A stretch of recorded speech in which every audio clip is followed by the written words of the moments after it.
Hello dear students, welcome to IFS. तो guys, आज के इस सेशन में हम डिस्कस करने वाले सीएसआर नेट मैथमेटिकल साइंस की एग्जाम के सिलेबस के बारे में। बिकॉज जब भी आप किसी भी एग्जाम की प्रिपरेशन करते हो, सबसे पहला क्वेश्चन मार्क वही होता है स्टूडेंट के सामने कि इस एग्जाम का सिलेबस क्या है, कौन से टॉपिक्स को हमें पढ़ना पड़ेगा, कौन से टॉपिक्स की प्रिपरेशन हमें करनी पड़ेगी, तब जाके हम सीएसआर नेट या फिर जो भी एग्जाम होगी करस्पॉन्डिंग वो क्वालिफाई हो सकते हैं। तो आज के सेशन में मैं आपको सिलेबस तो बताऊंगा ही, उसी के साथ साथ उसका यूनिट वाइज थोड़ा सा एनालिसिस भी बताऊंगा कि कौन से टॉपिक से कितने क्वेश्चंस आते हैं, कौन से टॉपिक के क्वेश्चन कहाँ पे छुपे होते हैं और कौन से टॉपिक के क्वेश्चंस आपको करने चाहिए, कौन से टॉपिक्स करने चाहिए। ठीक है, तो चलिए आगे बढ़ते हैं। मैं डिटेल में सारे टॉपिक्स आपको बताऊंगा और उसी के साथ साथ कौन से टॉपिक्स कौन से यूनिट में है, कितने नंबर ऑफ क्वेश्चंस आते हैं, कितने मार्क्स से क्वेश्चंस आते हैं उस टॉपिक से, ये आपको बताऊंगा। तो सबसे पहले तो हमारा होता है यूनिट 1। मैं बात कर रहा हूं सीएसआर नेट मैथमेटिकल साइंस की, मैथमेटिक्स मतलब part B and part C में। आपने वीडियो देखी होगी मेरी, जिसमें मैंने एग्जाम पैटर्न के बारे में बताया और एग्जाम पैटर्न में हमने 3 सेक्शन देखे थे, part A, part B and part C. Part A तो हमारा जनरल एप्टीट्यूड का होता है, तो part B and part C में एमसीक्यू एंड एमएसक्यू के क्वेश्चंस होते हैं, इसमें एक क्वेश्चन के लिए 3 मार्क्स होते हैं।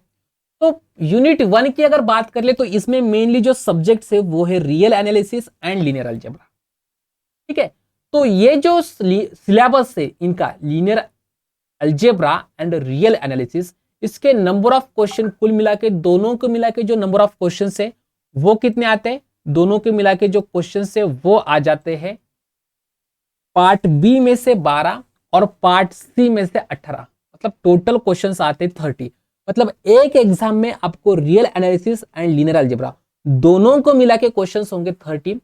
पार्ट बी में कितने मार्क्स के क्वेश्चंस होते हैं, एक क्वेश्चन 3 मार्क का, मतलब 12 क्वेश्चंस आराम से होगा 36 मार्क के। एंड पार्ट सी में आ रहे 85.5 मार्क्स के। तो ये बहुत ज्यादा मार्क्स है दो ही सब्जेक्ट को। तो आपको इनकी वैल्यू भी पता चल रही होगी कि आपका सीएसआर नेट का जो real analysis and linear algebra दोनों सब्जेक्ट आपके अच्छे से हो जाते तो आप कितने क्वेश्चंस अटेम्प्ट कर सकते हो इसके बेस के ऊपर, 121.5 मार्क्स के।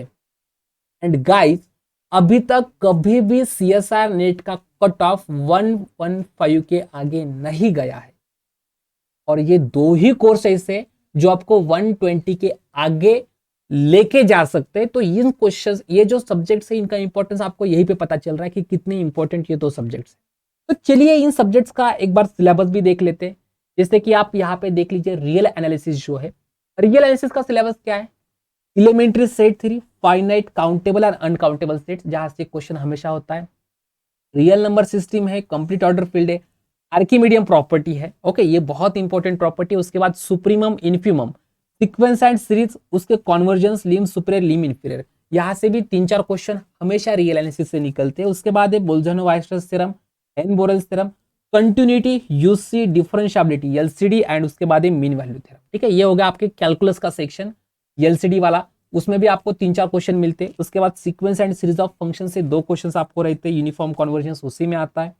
Riemann sum, Riemann integral, Riemann integral, improper integral, यहां से भी आपको क्वेश्चंस अब तक निकलते थे लेकिन लास्ट एग्जाम में नहीं निकले। लेकिन इसका मतलब ये नहीं कि आगे नहीं आएंगे, क्योंकि सिलेबस में है तो हमें करना पड़ेगा। उसके बाद monotonic functions, type of discontinuity, function of bounded variation, इससे हर साल एक क्वेश्चन आता है। लिबग मेजर, लिबग इंटीग्रल, ये वो टॉपिक है जिससे अब तक क्वेश्चन आते थे 2-3 साल पहले तक, लेकिन उसके बाद क्वेश्चन आना बंद हो गए Lebesgue integral and Lebesgue measure से। फिर उसके बाद है function of several variable, directional derivative, partial derivative, उसका लीनियर ट्रांसफॉर्मेशन है, derivative as linear transformation, implicit and explicit, implicit function theorem और इनवर्स फंक्शन थ्योरम है। मैट्रिक्स बेसिस का कुछ सेक्शन है जो रियल एनालिसिस में कवर किया जाता है, जो है कॉम्पैक्टनेस है, कंप्लीटनेस है, कनेक्टेडनेस है, और उसी के साथ साथ नॉन लीनियर केस है, case of continuous function as an example. तो ये है आपका रियल एनालिसिस का सिलेबस, जिसमें से अराउंड आप मान के चलिए कि यू कैन से कि 14 to 16 क्वेश्चंस आपके रियल एनालिसिस के होते ही होते हैं। ठीक है, उसके बाद अगर बात कर ले लीनियर अलजेब्रा की, तो यहां पे वेक्टर स्पेसेस, सब spaces, linear dependence, basis, dimension, algebra of linear transformation, ठीक है, ये आपका वेक्टर स्पेसेस का एक सेक्शन है। Vector space, linear transformation, basis dimension से हमेशा क्वेश्चन निकलता है, हमेशा निकलता है, एक नहीं 2-3 क्वेश्चन इसके आते हैं। उसके बाद है algebra of matrices, rank, determinants. तो मैट्रिक्स से रैंक निकलने का स्ट्रेट फॉरवर्ड क्वेश्चन तो नहीं आएगा, लेकिन इन जनरल मैट्रिक्स दिया होगा, उसके रैंक के ऊपर कुछ कंडीशंस दिए होंगे, या फिर आपको सिस्टम ऑफ इक्वेशन दी होगी, लीनियर इक्वेशंस। रैंक के हेल्प से, वजह से रैंक के हेल्प से या फिर रो इकोलॉन फॉर्म के हेल्प से आपको क्वेश्चन पूछा जाता है फाइंड करने के लिए उसकी रैंक के बारे में, ठीक है। रैंक नलिटी थ्योरम भी उसके साथ साथ आता है। उसके बाद बहुत important topic eigen values and eigen vectors, और इसी के लिए बना है कैली हैमिल्टन थ्योरम, ठीक है। तो यहां से भी आपको हमेशा क्वेश्चन मिलेगा। आइगन वैल्यू, आइगन वेक्टर के बिना क्वेश्चन पेपर नहीं निकलती। आप कोई भी पेपर उठा लो, आपको इस टॉपिक के ऊपर क्वेश्चन मिलता ही मिलता है। उसके बाद है matrix representation of linear transformation, change of basis, canonical form, जो कि डायगोनल फॉर्म से ट्रायंगुलर फॉर्म है, जॉर्डन कैनोनिकल फॉर्म से जॉर्डन फॉर्म से, राइट।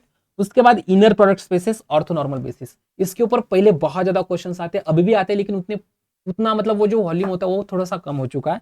उसके बाद एक quadratic form, reduction and classification of quadratic forms, ठीक है। क्वाड्रेटिक फॉर्म से वही था कि पहले क्वेश्चन नहीं आते थे, लेकिन रिसेंटली उसके ऊपर 2-2 क्वेश्चन आने लगे। तो ये भी टॉपिक है कि जो एक इंपॉर्टेंट टॉपिक है लीनियर अलजेब्रा से, जहां पे अराउंड आप मान के चले कि 50 to 55 मार्क्स का आपको यहाँ पे क्वेश्चन पेपर मिलते हैं, क्वेश्चंस मिलते हैं, मतलब अराउंड मान के चलिए 14 से 15 मार्क्स, 13 से 15 क्वेश्चंस आपको यहाँ से निकलते ही निकलते हैं। उसके बाद यूनिट 2 जो है, उसमें आपके number of question part B में से होते हैं 8, पार्ट सी में से होते हैं 18, मतलब टोटल क्वेश्चन से 20। इसके मार्क्स आप देखने चलोगे टोटल होते 81। मतलब आपका complex analysis, abstract algebra and topology, ये 3 कोर्स मिला के आपके आते हैं टोटल 80 to 82 मार्क्स का पेपर में क्वेश्चन। तो आपके अगर ये कोर्स अच्छे हैं तो आपके यही 2 कोर्स, 3 कोर्स और आपका यूनिट 1 दोनों मिला के आपको ऑलमोस्ट कंप्लीट करवा देता है 200 मार्क का क्वेश्चन पेपर।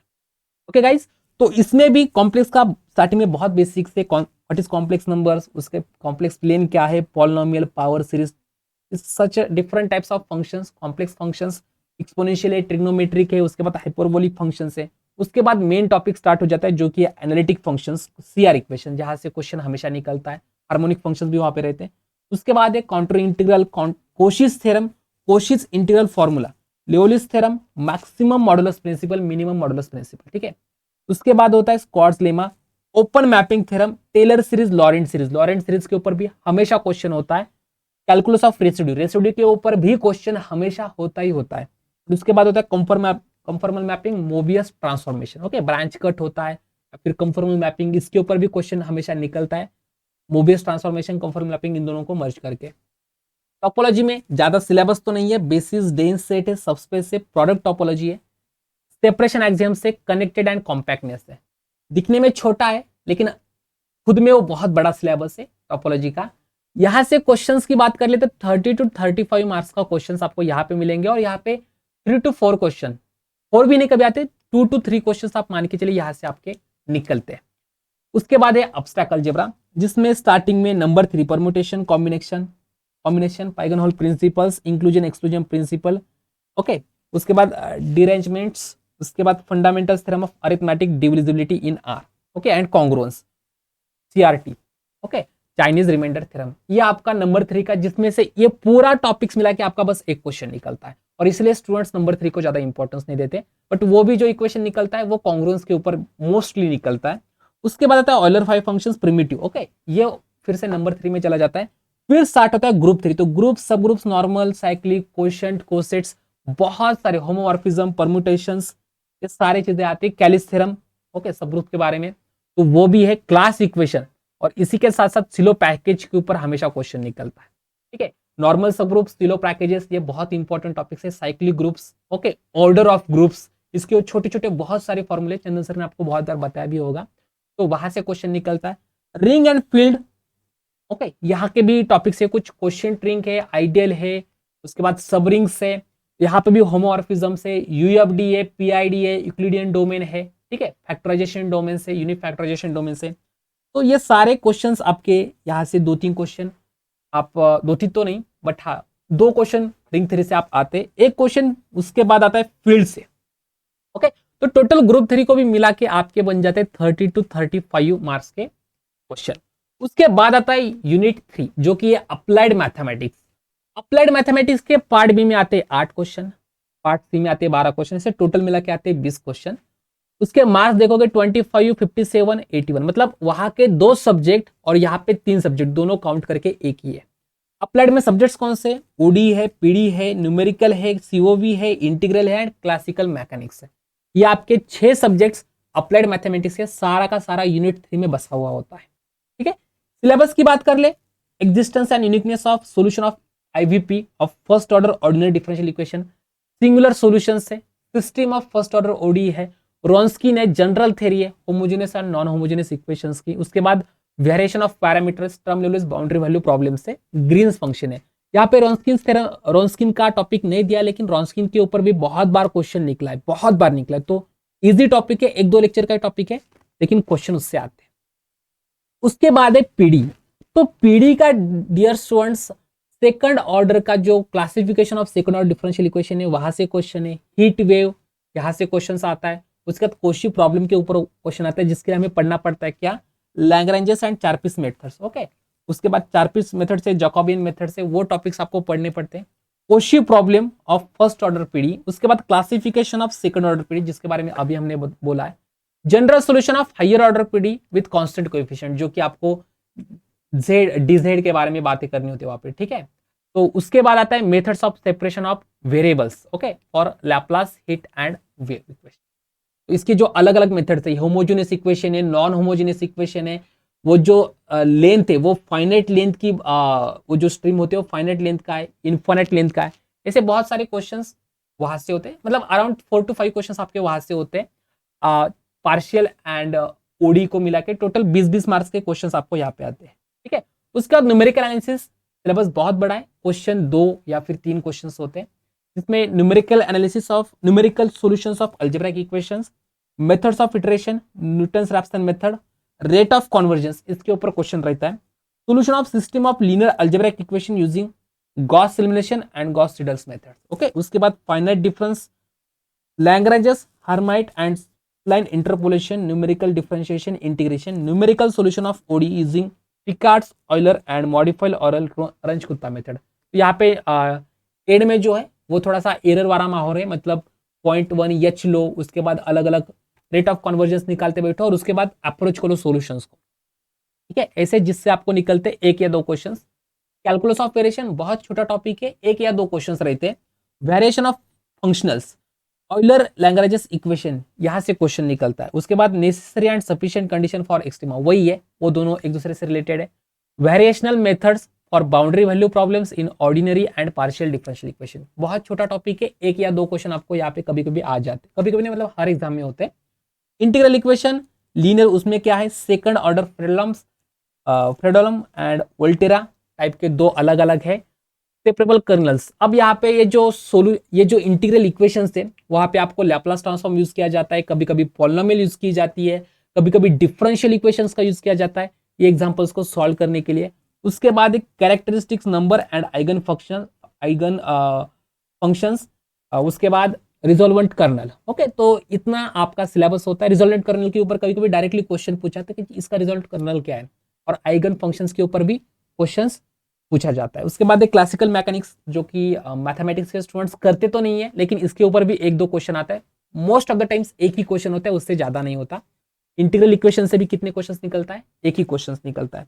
तो क्लासिकल इक्वेशंस का एक सिलेबस है, और एंड में आता है यूनिट 4, जो कि इक्विवेलेंट है यूनिट 1 से। जो भी स्टैटिस्टिक्स के स्टूडेंट्स हो उनको भी मैथमेटिक्स का पेपर देख के ही एग्जाम को क्वालिफाई करना होता है, स्टैटिस्टिक्स का अलग स्पेशल पेपर नहीं होता।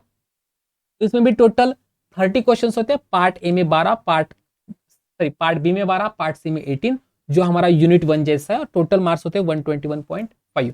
तो टोटल इसका पूरा का पूरा स्टैटिस्टिक्स का सिलेबस एक ही सेक्शन में दिया है, जहाँ पे आप देख सकते हो मार्को चेन वगैरह कुछ चीजें हैं जो कि हमें मैथमेटिक्स के स्टूडेंट्स भी इसको सॉल्व कर सकते हैं, इस टाइप के क्वेश्चंस को। और उसके बाद linear programming problems, simplex method, duality, जो मैथमेटिक्स के स्टूडेंट्स होते हैं जो करते हैं, मतलब जब भी कोई भी स्टूडेंट्स होता है जिसको स्टैटिस्टिक्स बिल्कुल भी नहीं आती, वो एटलीस्ट ये क्वेश्चन तो पक्का करके जाए। तो इतना आपका टोटल सिलेबस है सीएसआर नेट मैथमेटिकल साइंस का, और उसका डिटेल में मैंने एनालिसिस भी बताया कि यूनिट वाइज भी मैंने सारी इंफॉर्मेशन बताई सभी स्टूडेंट्स को। आई होप आप सभी को ये इन्फॉर्मेशन बहुत अच्छे से क्लियर हो चुकी होगी। कुछ भी डाउट्स रहते हैं तो नीचे कमेंट बॉक्स में कमेंट कर दीजिए, अपने फ्रेंड्स के साथ इस लिंक को शेयर कर दीजिए, उनको भी इसके बारे में बता दीजिए। चैनल को हमारे सब्सक्राइब कर दीजिए, लाइक कर दीजिए। Okay, so wish you all the very best for your upcoming exam. Thank you so much and happy